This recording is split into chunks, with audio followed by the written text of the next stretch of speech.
Est-ce qu'on est en plein mois de juin? Il est 11h du mat, mais on dirait qu'il est 18h et il pleut à verse? Oui. Et en plus j'ai un pull. Exactement. Écoutez, j'ai pas envie d'en parler. J'espère que vous allez bien malgré ce temps. Enfin, je sais pas où vous habitez, mais chez nous, franchement, c'est une catastrophe. J'ai l'impression d'être retournée en automne. C'est très très bizarre. J'ai ressorti mon gros pull que j'adore d'ailleurs. Je l'ai acheté il y a pas super longtemps. J'avais trop hâte de le porter, mais pas aussi hâte, hein, pour être honnête. En tout cas, j'espère que tout va bien de votre côté. Aujourd'hui, on se retrouve pour une trend que je vois de plus en plus passer sur mes fils d'actualité sur les réseaux sociaux et je me suis dit pourquoi pas vous faire un tuto parce que c'est super facile. Après, chacun a sa petite technique, chacun voilà, utilise les couleurs qu'il souhaite, les textures qu'il souhaite. Mais moi, c'est un petit peu comme ça que je préfère le faire. Je trouve que c'est hyper simple, c'est super joli et c'est aussi le genre de make-up qui va vous agrandir le regard mais qui va également vous étirer le regard. Le fait de faire un triple liner, d'en faire deux au niveau du dessus des yeux pour étirer vers le haut et un troisième qui va agrandir, c'est un petit peu... Je trouve que, comme je le dis dans la vidéo, ça ressemble un petit peu aux techniques coréennes pour agrandir le dessous du regard, d'essayer de créer un faux ras de cils, on va dire ça comme ça, et du coup ça va vous faire double action, étirer et agrandir. Moi je trouve ça super joli. C'est aussi le style de make-up que vous pouvez faire, allez, franchement, vraiment, en 10 minutes top chrono quand vous avez une soirée, un événement particulier, que vous voulez faire un make-up qui change de vos make-up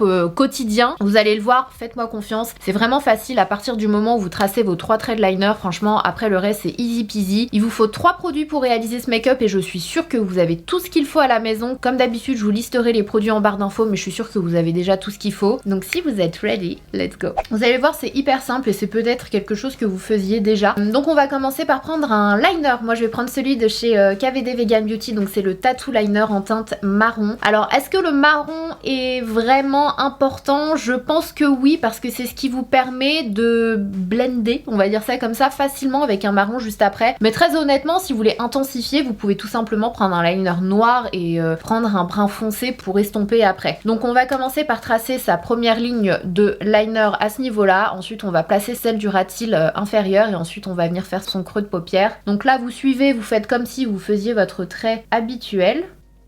Faut qu'il soit assez fin quand même, hein. Faut pas faire un gros trait de liner. On vient fermer.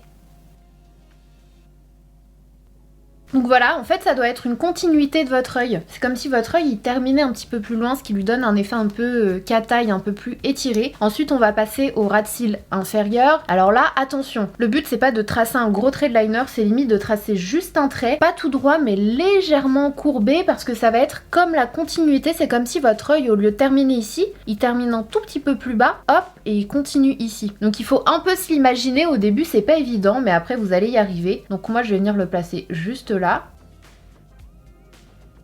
Vous voyez, il faut qu'il y ait une petite ouverture et que ça parte un peu en courbe en fait. Et ensuite on va s'attaquer au creux de paupière. Donc le creux de paupière c'est celui qui est le plus difficile. Moi ce que je vous recommande c'est de le faire vraiment là où vous avez votre creux. Vous faites un premier trait et vous essayez d'être parallèle au trait que vous avez fait juste ici. Celui-là, hop, on va l'étirer un peu plus, légèrement. En fait, il faut être parallèle. Donc si ça peut vous aider, vous faites un petit peu, vous faites un petit point comme ça, hop, qui se voit à peine. Comme ça, vous savez où vous devez aller. Vous en faites un deuxième, vous voyez. Comme quand on était petit et qu'on devait relier les chiffres, c'était trop marrant, ça j'aimais trop. Bah là, c'est un peu la même chose. Et on va vers le creux de paupière. Une fois que vous avez fait ce premier trait, vous pouvez regarder vers le bas, ce sera beaucoup plus simple. Franchement, une fois que vous en êtes là, vous avez fait le plus dur. Je vous assure que c'est le plus difficile parce que là, on va juste venir estomper les lignes de liner qu'on a faites. Donc on prend un marron. Moi, je vais prendre ma palette Vanity Makeup, mais vous prenez un marron assez foncé. Moi, je vais prendre celui-ci. Et le plus important, c'est de prendre un pinceau qui va être assez précis, mais quand même un peu fluffy, ce qui va vous permettre d'appliquer précisément sur la ligne que vous voulez. Mais ça va également estomper. Donc celui-ci, c'est le S16 que j'avais fait en collab avec Sephora, mais par exemple, chez Morphe, vous avez le Madison Beer qui est le... je sais pas trop, il n'y a pas de numéro. C'était la collab Morphe avec Madison Beer. Vous voyez ce genre de pinceau précis mais un peu fluffy. Ça c'est parfait quand vous voulez faire ce genre de détails. Donc là vous prenez votre marron et vous allez venir l'appliquer au-dessus de la ligne. Il faut pas que ce soit en dessous de la ligne. Un minimum en tout cas. Vous allez forcément aller en dessous. Mais il faut que ce soit au-dessus. Vous déposez la matière et ensuite vous l'estompez. Ensuite, vous venez en prendre un propre et vous prenez une couleur un peu plus claire. Donc moi, je vais prendre l'espèce de beige de la palette et je vais commencer à flouter. Et une fois que j'ai estompé les bords, je reprends la teinte marron un petit peu plus foncée et là, je reviens intensifier un petit peu.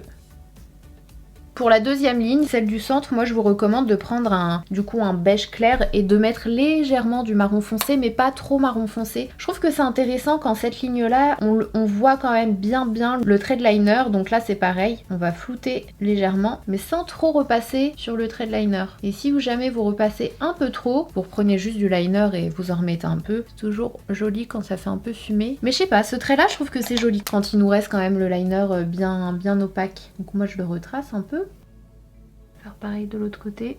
Et ensuite, toujours avec ce même pinceau, on va venir mélanger le foncé et le plus clair. Alors là, attention, faut vraiment être précis. La ligne du bas, si jamais vous la faites trop basse, vous pouvez faire tomber votre œil. Alors que là, l'intérêt, c'est vraiment de tout tirer vers le haut. Donc là, vous mettez au niveau de votre ras de cils, mais pas au niveau de la racine des cils en fait. Juste en dessous, de façon à comme créer un faux ras de cils. Et ça va agrandir votre œil du coup à ce niveau-là. Un peu comme la technique coréenne que j'avais faite dans la vidéo Make-up Corée. C'est un petit peu le même style, le même principe. Donc on va se mettre en dessous, on va commencer à dégrader le marron. On va pas trop au niveau du coin interne. Hop, on dégrade la couleur, on dégrade. Et là, on vient dans le liner et de la même façon que les autres traits, on va le dégrader. Toujours vers le bas en fait. Enfin là, c'est vers le bas et tout à l'heure, c'était vers le haut. Ça n'a pas besoin d'être parfait. Franchement, faites de votre mieux et tout ira bien. Ensuite, on prend un pinceau encore plus précis. Celui-ci, c'est le Point Concealer, le F68 de chez Sigma. On va venir prendre une couleur irisée clair comme ça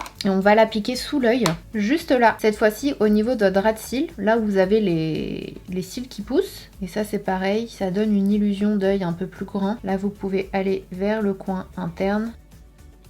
Si jamais vous repassez un peu, vous reprenez le pinceau. Vous remettez pas le pinceau dans le pan, vous utilisez ce qui reste. Toujours pour agrandir l'œil, on prend un crayon couleur nude. Celui-ci, c'est le Killer Liner de chez Too Faced en teinte Killer Cashmere. On vient l'appliquer dans la muqueuse. Vous pouvez même, si vous voulez, dépasser un tout petit peu ici. Hop. Ensuite, c'est complètement optionnel, ça vous n'êtes pas obligé de le faire du tout, mais moi je trouve ça un peu plus intéressant, un peu plus joli, c'est d'appliquer du coup quelque chose d'irisé ou de pailleté à ce niveau-là. Donc moi j'utilise les... je ne sais même plus comment ça s'appelle. C'est le Fireball, je sais plus comment s'appelle ce produit de chez Danessa Myricks. Donc avec un pinceau plat et je viens l'appliquer juste là. Je suis un peu le chemin, voilà. Ensuite on applique son mascara, ses faux cils, etc. etc. Donc voilà pour le résultat final du triple liner, j'espère que ça vous plaira. N'hésitez pas à me dire en commentaire ce que vous en avez pensé, est-ce que vous l'avez déjà fait, est-ce que vous trouvez ça simple. Moi je trouve que ça reste quand même un maquillage qui fait, vous savez, qui donne un effet ouh, j'ai passé 1000 ans dessus alors que c'est super rapide. Moi c'est le type de make-up que j'aime beaucoup porter en ce moment, les make-up qui prennent pas 1 heure mais qui sont quand même... you know. J'espère que ça vous aura plu. Si jamais il y a une trend ou un truc en particulier que vous souhaiteriez me voir tester ou vous faire un tutoriel sur ma chaîne, n'hésitez pas à me dire ça en commentaire. En attendant la prochaine vidéo, surtout, n'oubliez pas de vous abonner, c'est simple, c'est gratuit et ça me fait plaisir en cliquant sur le petit bouton rouge qui est sous la vidéo. Activez les notifications en cliquant sur la cloche qui est juste à côté, comme ça vous recevrez une petite notif à chaque fois que je poste une nouvelle vidéo. Et voilà, en attendant la prochaine vidéo, surtout prenez soin de vous, je vous fais des gros bisous et on se dit à très vite.